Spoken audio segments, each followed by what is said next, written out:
joke, and it made me kind of chuckle. And it said, women are looking at the men differently now. They're asking, hey, can you fish? Can you hunt? Can you fight? Because it's that way now. And my son said to me when I was talking to him about it, he said, you know, the bad thing about it is these young boys with who have been feminized don't even see that this was a plan.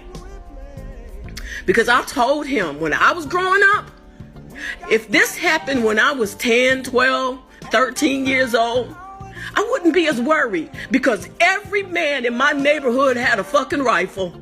Everyone. That's when this system was afraid of us, because they knew we weren't going to be the only ones to die if you came down our street in a tank. We have been weakened, people. We have been denatured. Because if we want fish, we got to go to them to get it. If we want clean water, we have to go to them to get it. And who can tell how clean that is?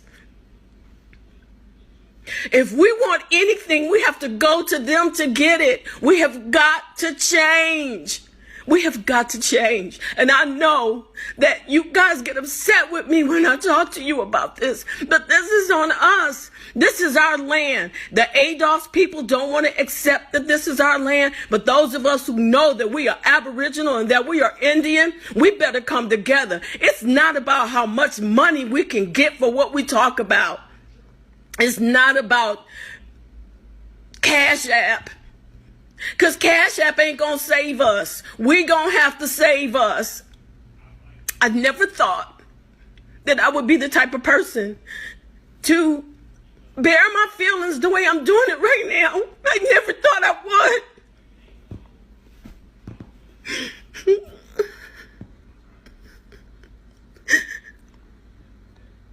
But what about our babies and our grandchildren?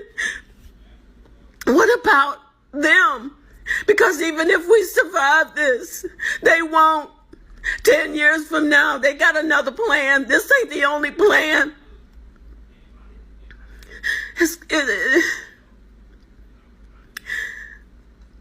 I guess I'm really saying more than I planned to say, and I apologize for that.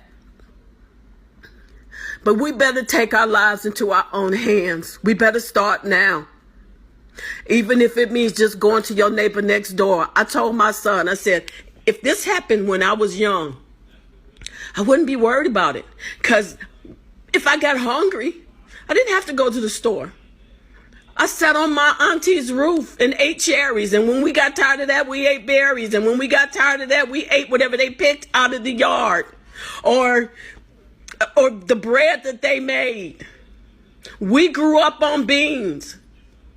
We grew up on good food until they told us we were poor.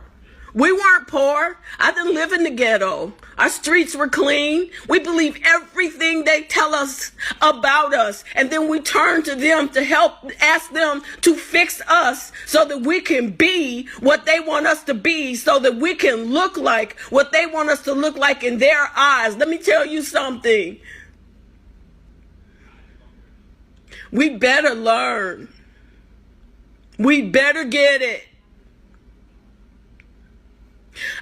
Another thing I said to my son, and then I'm going to get off. I'm not going to bore you with too much more of this, but I'm really concerned about the fact that we don't even know what real water tastes like. At least my children don't, and I bet yours don't either.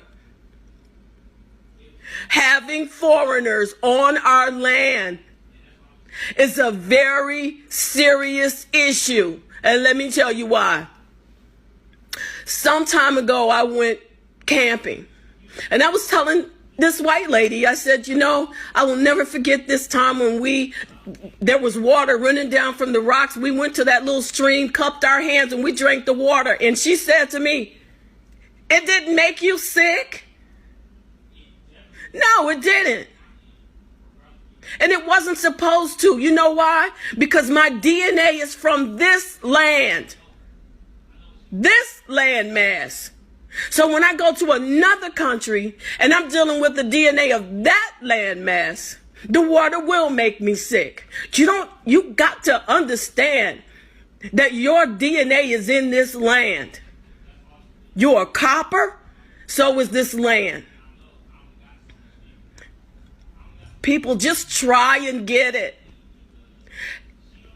Do some research. Go back into your family history and start finding out where you came from. Because if you are from Africa, then you need to be on that landmass. But if you're from here, you need to work to figure out how we can get our land back, how we can come together as a people. Because if we don't, we're done for. We are.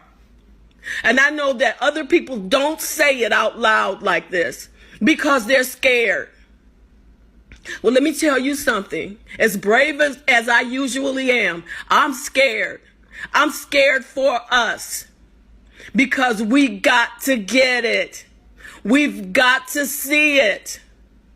I don't care what religion you are. I don't care anything about that. It's about the bloodline. We're the same bloodline. We got to stop hating each other. We got to love each other enough to go to our next door neighbor and say, hey man, I'm your next door neighbor. We got to come together. We got to do like we used to do. We got to help each other mow our lawns. We got to start planting food in our yards. We need to get trees that bear fruit in our yard. So if you need something from me, I have it for you. Because I'm going to tell you, that's who we really are. And most of us don't even know, as Aboriginal people, we had the first World Trade Center. That's where they get it from. And it was a world trade, not a world buy. We bartered. We traded. Whatever we needed, we got from another country, and they did the same for us. And we've lost that. We've lost that care for each other and that taking care of each other. It's always about the money. What can you give me if I help you? We better get out of that because that is not who we are as a people. So I've ranted and forgive me for that. But I love you guys. I love my people. I really love my people, and I can't help that. And thank you for listening. I care about you all. Talk to you later.